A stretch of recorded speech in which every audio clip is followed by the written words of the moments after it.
예수님을 믿는다는 것은 예수님이 우리에게 유일한 구원자라는 것을 믿는다는 말입니다. 그렇기 때문에 예수님을 믿는다는 것은 절대적인 진리가 있다는 것을 믿는다는 말입니다.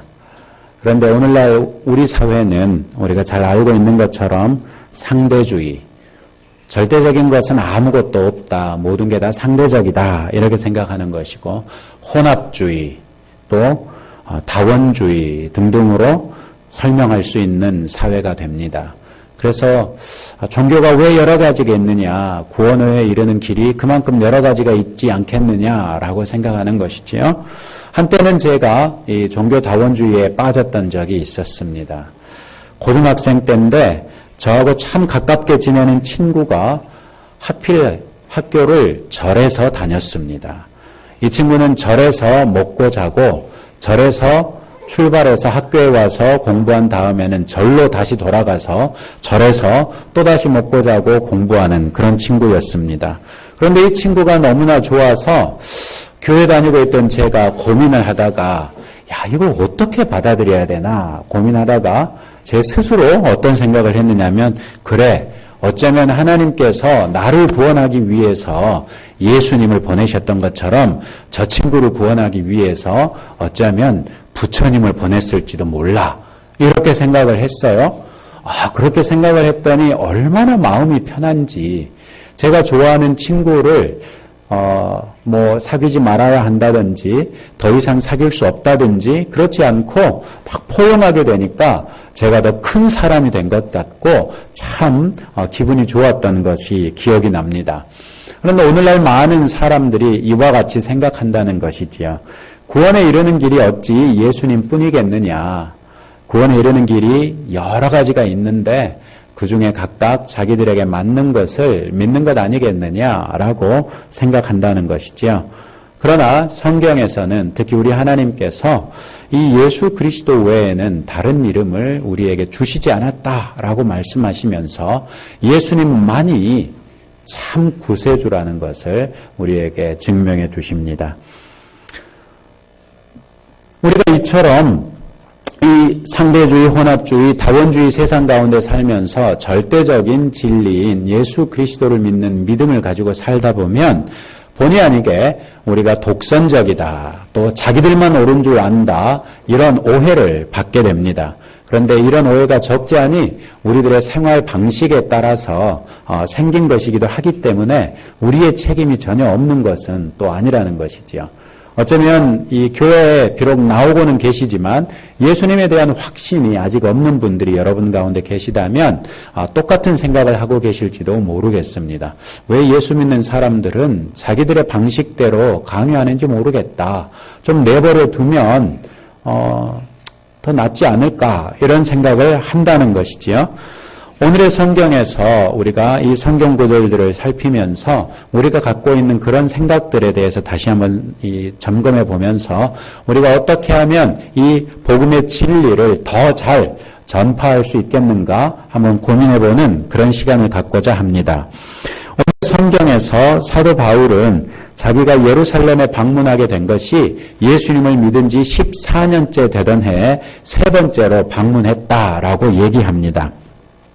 예수님을 믿고 나서 14년이 되어서야 세 번째로 방문하게 됐고, 그때서야 비로소 예루살렘 교회에 있는 예수님의 12제자들을 다 같이 만날 수 있었다, 그렇게 얘기하는 것이죠. 이 성경 구절을 통해서 사도 바울은 네 가지를 우리에게 알려주고 있는데, 첫째는 말씀드린 것처럼 기독교로 개종하고 나서 14년 이후에야 비로소 예수님의 제자들을 만날 수 있었다는 것이고, 그랬기 때문에 자기가 여지껏 전파했고 믿고 있는 복음과 또 자기가 가지고 있는 사명감, 즉 복음을 전도해야 된다는 이 사명감은 제자들이 명령했다거나 제자들에게서 받은 것이 아니라는 것입니다.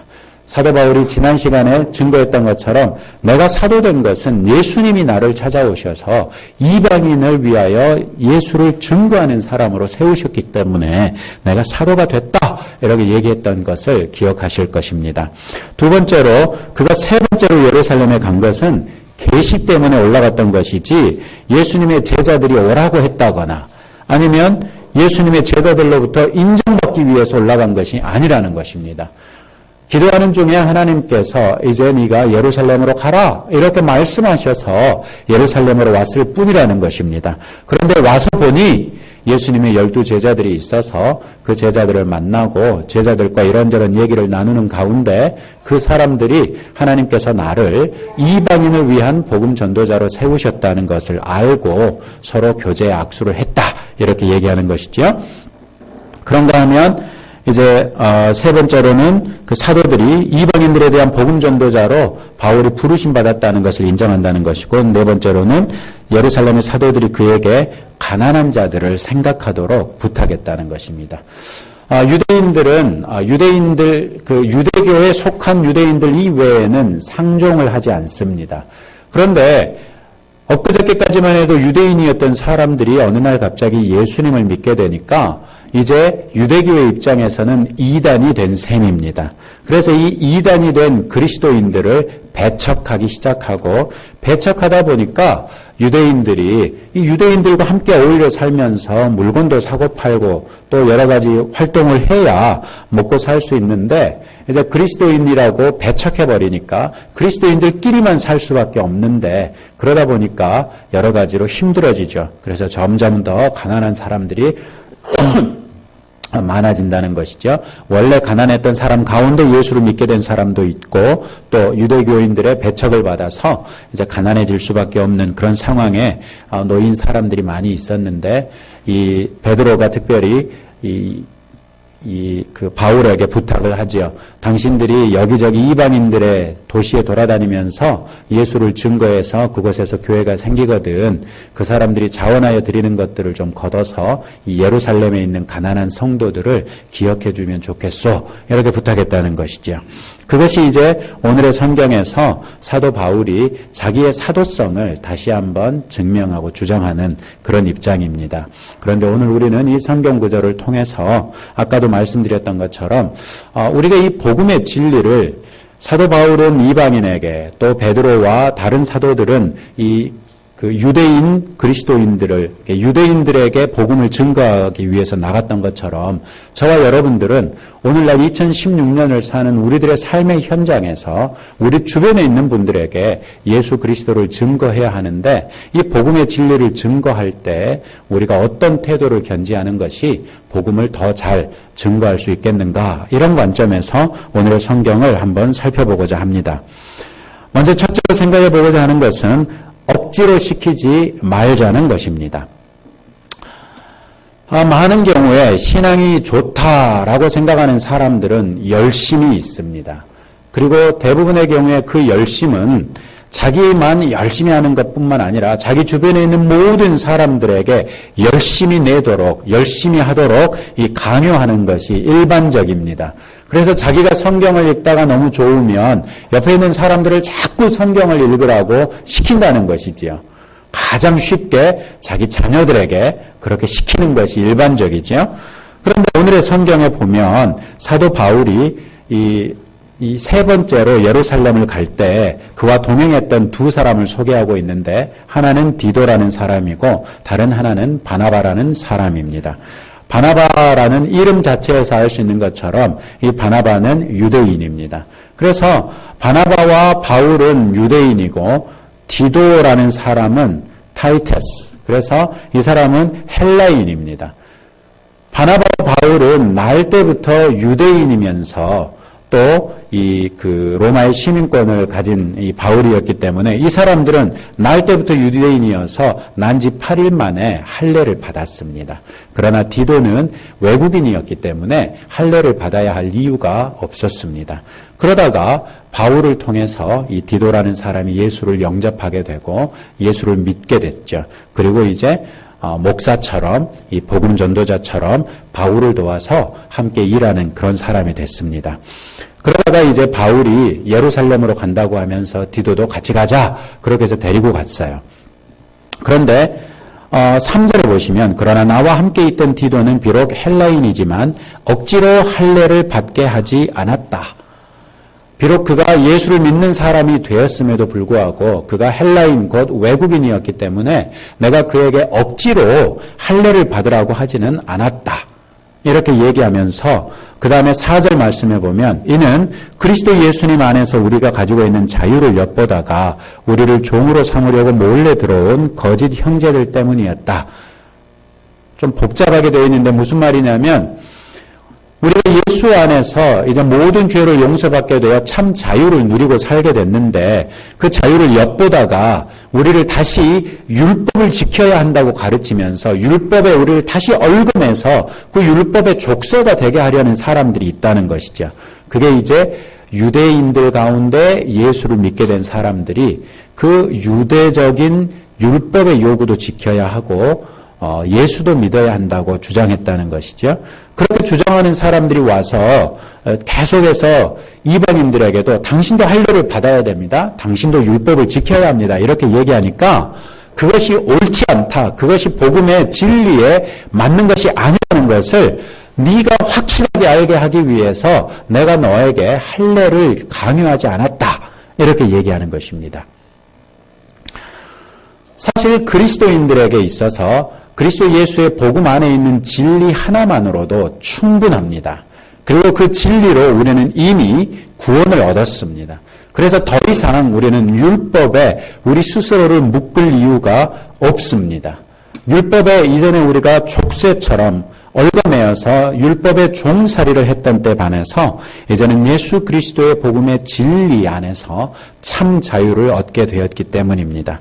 그럼에도 불구하고 오늘날 많은 성도들이 그리스도 안에 있는 참 자유를 그 신앙생활 가운데 누리지 못하는 것을 보게 됩니다.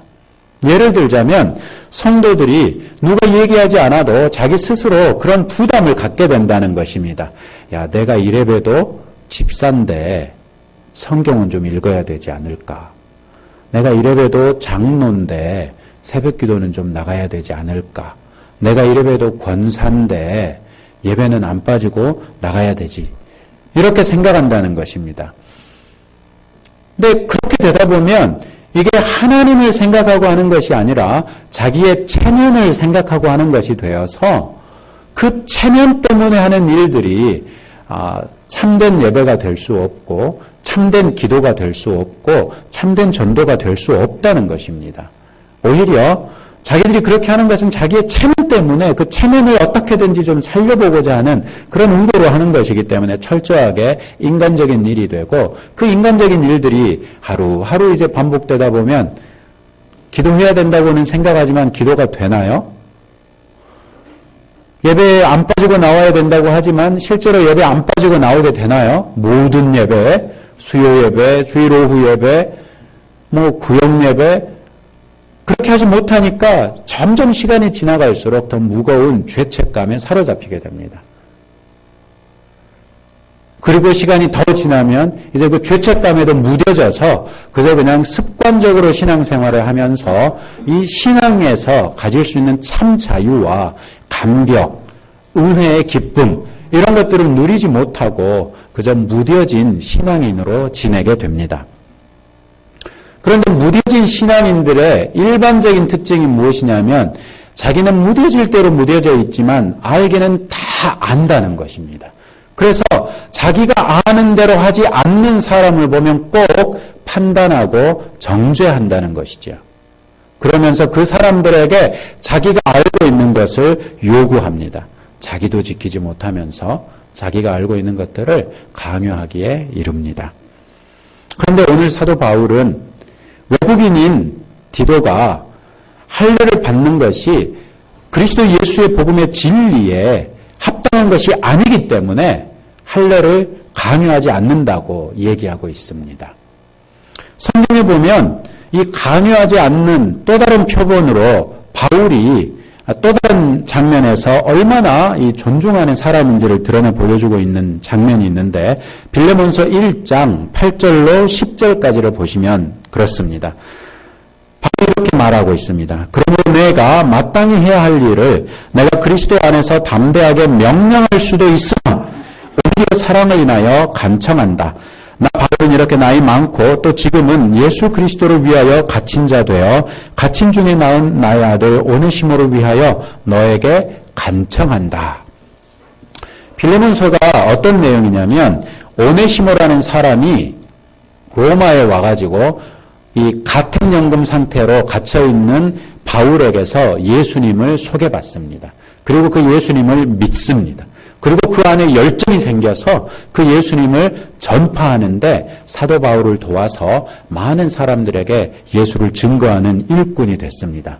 그런데 이 오네시모랑 얘기하다가 바울이 깜짝 놀랄 사실을 알게 되는데 오네시모가 전에는 종이었다는 것입니다. 그것도 하필이면 자기가 잘 아는 빌레몬이라는 사람의 종이었다는 것입니다. 그 당시 로마법에서 주인에게서 도망친 종은 주인이 죽여도 범죄가 되지 않았습니다. 사도 바울이 딜레마가 생긴 겁니다. 참 복음을 잘 증거하는 복음의 귀한 일꾼인데 내 친구 빌레몬의 종이었어요.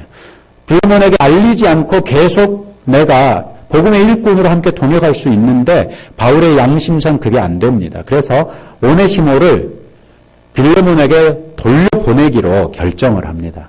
그래서 이 오네시모 손에 편지를 써서 들려보내주는 것이 빌레몬서인데 그 편지 내용은 간단하게 말씀드리자면 이렇습니다.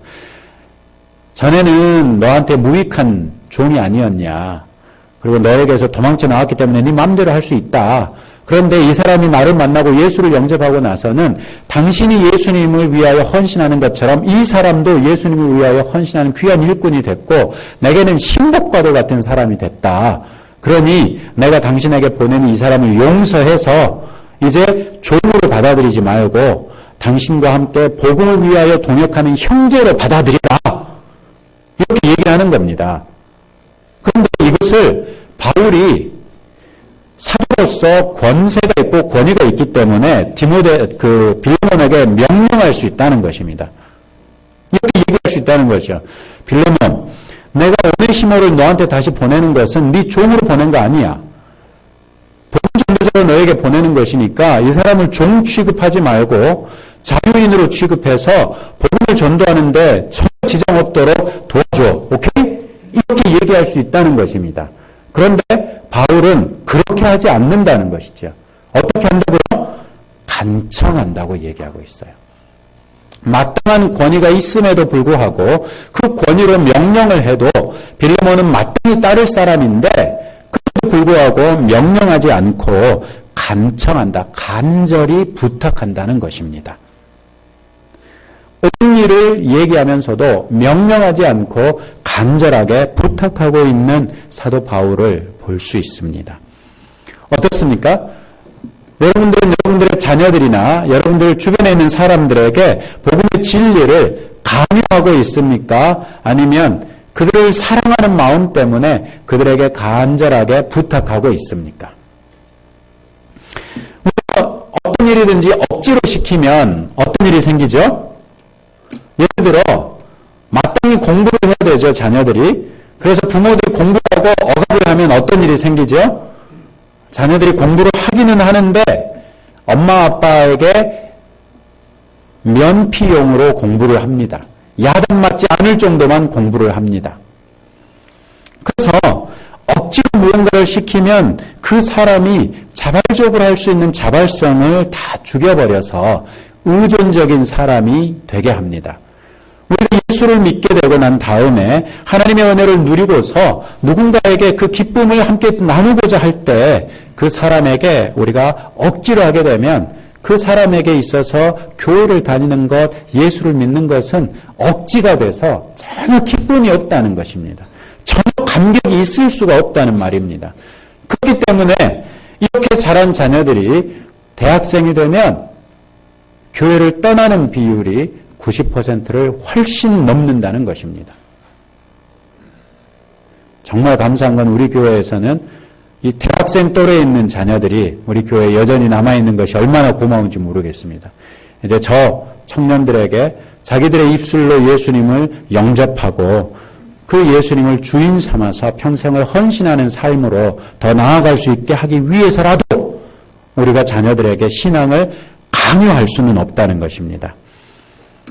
그런가 하면 우리가 억지로 뭔가를 시키게 되면 이 사람들이 자꾸 자기를 드러냅니다.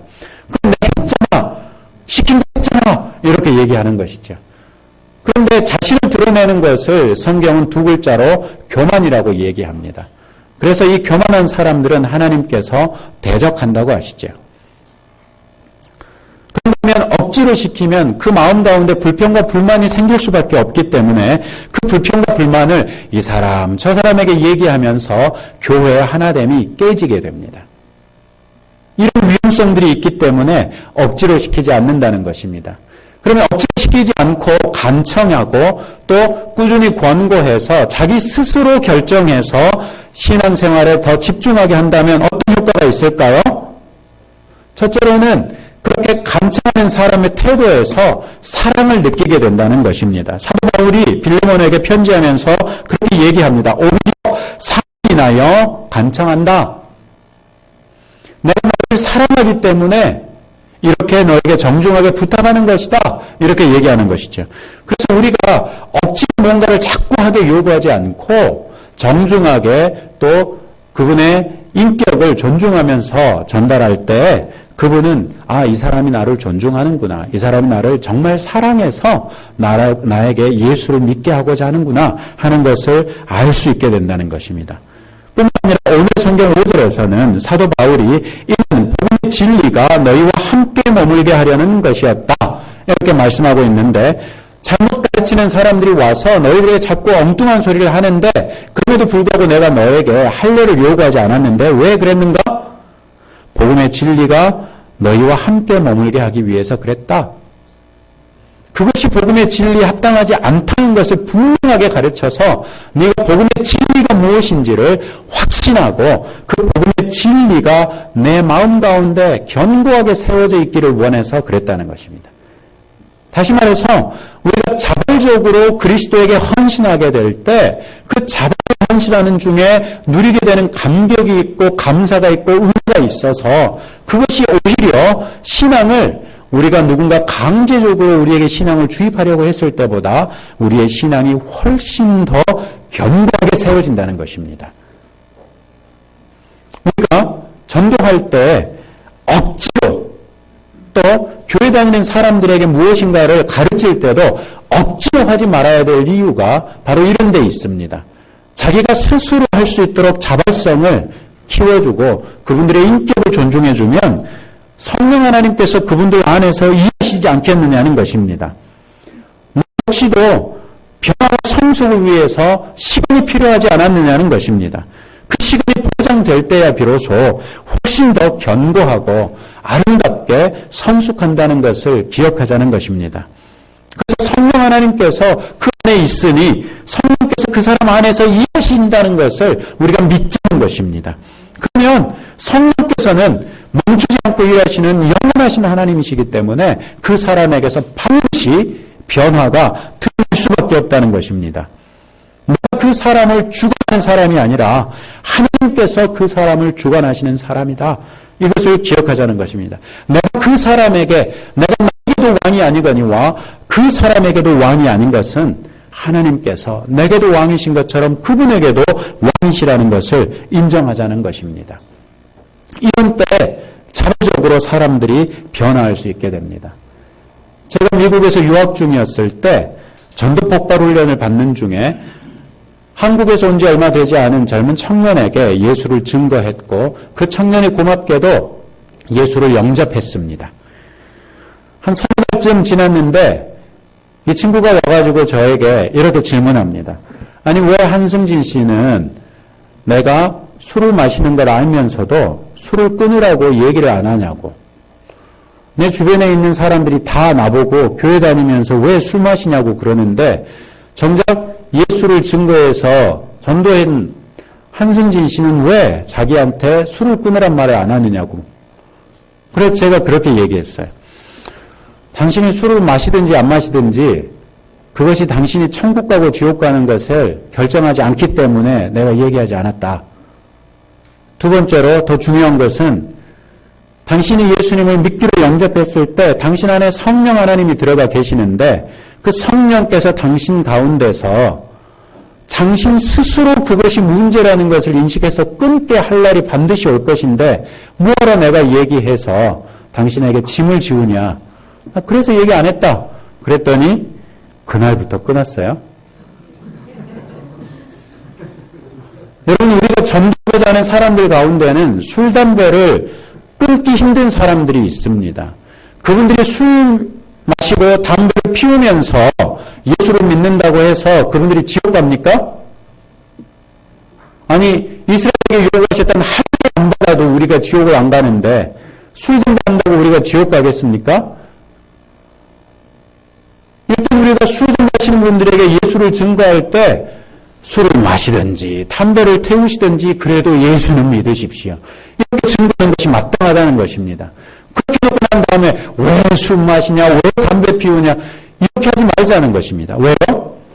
그분들이 예수를 믿기만 하면 그분들의 심령 가운데 성령 하나님이 들어가셔서 성령께서 그분들을 성화시켜 나가시는데 무엇 때문에 우리가 그분들에게 자꾸 짐을 줘서 교회 나오고 설교 듣고 성경을 읽는 것을 부담스럽게 할 이유가 뭐가 있느냐는 것입니다. 억지로 시키지 맙시다. 자, 다 같이 함께 옆에 있는 분들에게 그렇게 얘기합시다. 억지시키지 맙시다. 두 번째로 겉모습으로 판단하지 맙시다 하는 것인데요. 네, 이 굉장히 억지를 많이 당한 분들끼리 아직도 앙금이 많이 있는 것 같습니다. 예배 끝나고 집에 가시고 푸시고. 자, 두 번째는 겉모습으로 판단하지 맙시다 하는 것인데요. 오늘 6절에서 사도 바울이 유명한 사람들에 대해서 얘기합니다. 그 유명한 자들 중에서 어느 누구도 그러면서 유명한 사람들에 대해서 보충 설명을 이렇게 합니다. 그런 자들이 곧 유명한 자들이 어떤 이든지 내게는 상관이 없으며 하나님은 사람을 외모로 취하지 않으신다. 무슨 말이냐면 여기서 말하는 유명한 자라는 것은 그 당시 예루살렘 교회에 이름이 널리 알려져 있어서 아무리 그러면 다 알만한 사람이에요. 우리 교회에서도 아무리 그러면 다 알만한 사람이 있죠. 예를 들어 나는 그러면 누구예요? 유명하시죠. 이런 사람들, 그러니까 여기서 말하는 유명하다는 사람들은 예수님의 12사도를 막 가리켜요. 거기에 아마도 예수님의 동생인 야고보가 포함되어 있겠죠.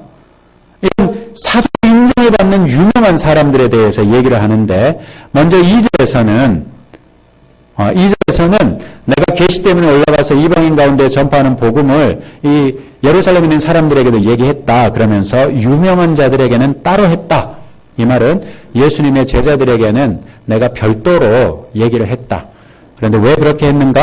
내가 다름질하는 것이나 다름질한 것이 헛되지 않게 하려는 것이다. 내가 열심히 예수의 복음 위해서 수고하고 있는데 그것이 헛되지 않게 하기 위해서 내가 예루살렘에도 와서 내가 믿는 예수에 대해서 증거했다. 이런 말이죠.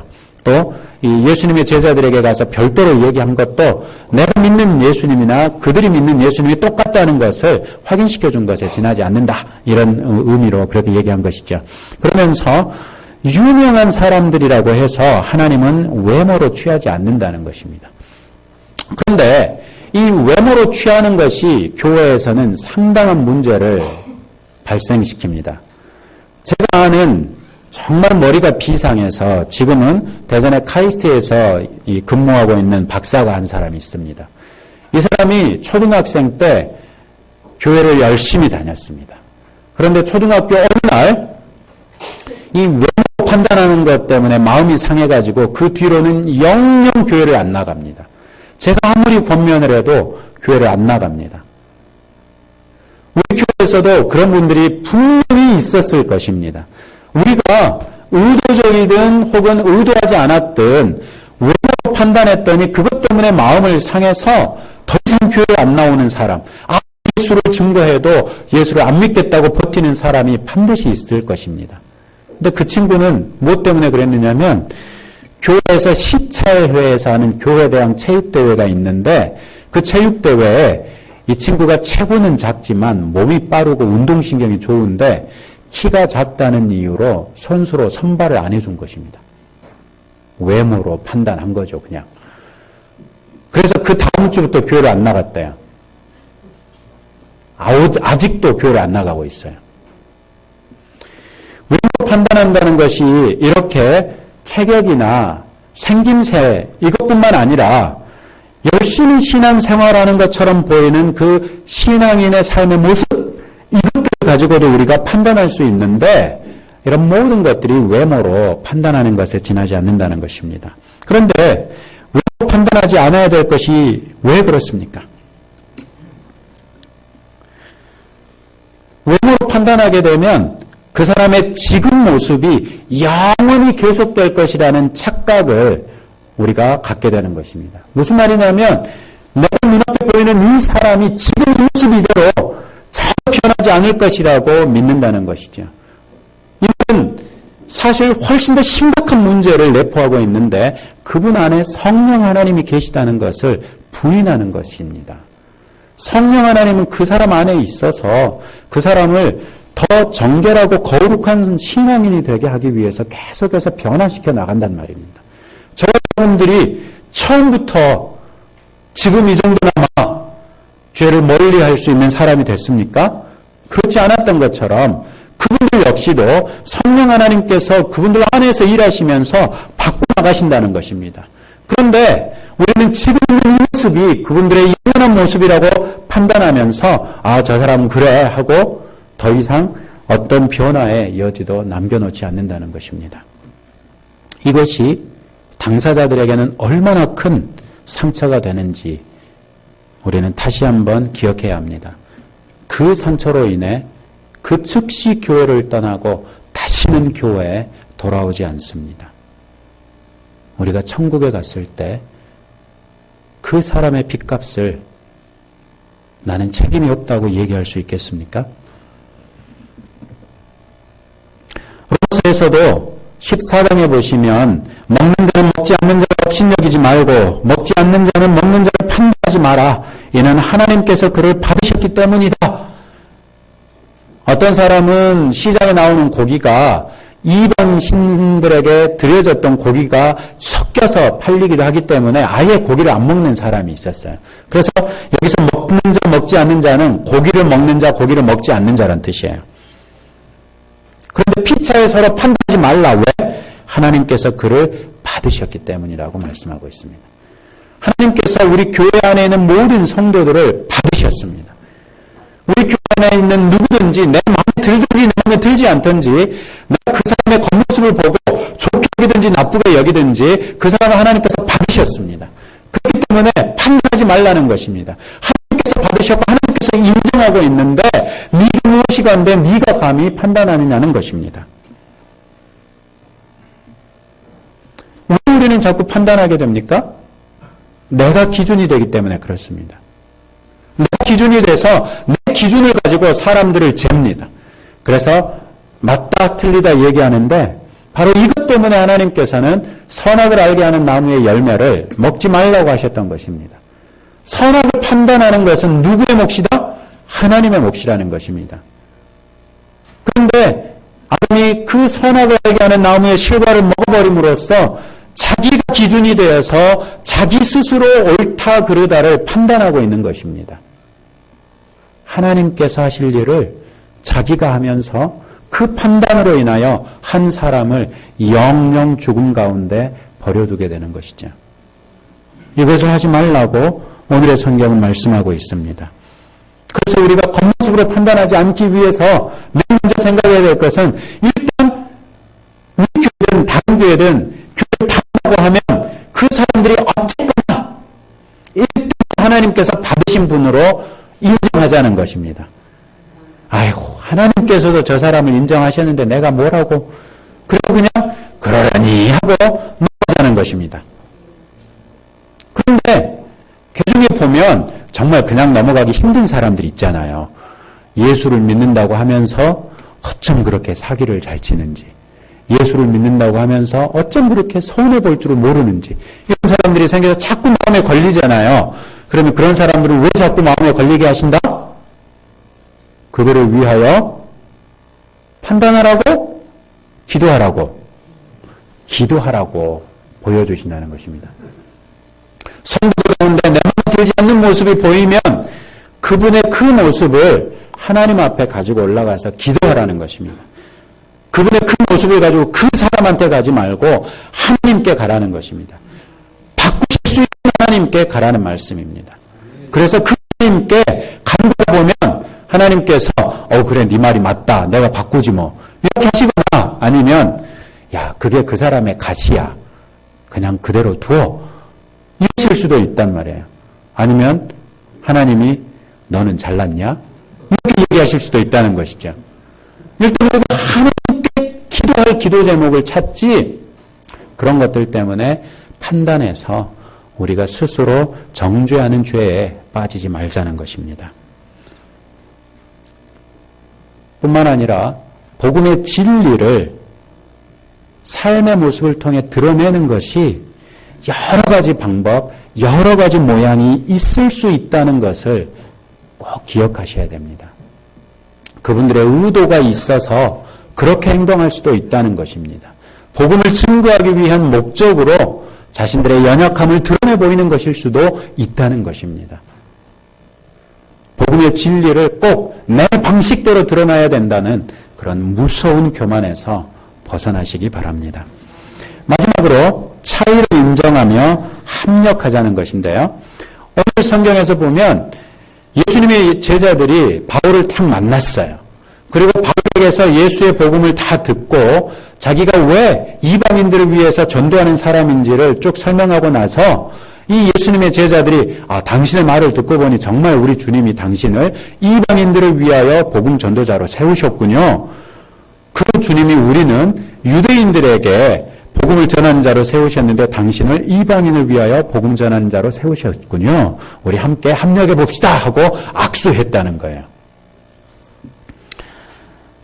성경은 여기저기에서 우리가 한 몸이다. 한 몸의 많은 지체일 뿐이다.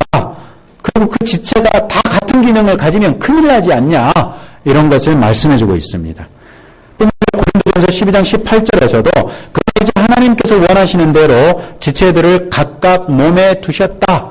다시 말해서 한 몸에 여러 지체를 두신 것이 하나님의 뜻이다.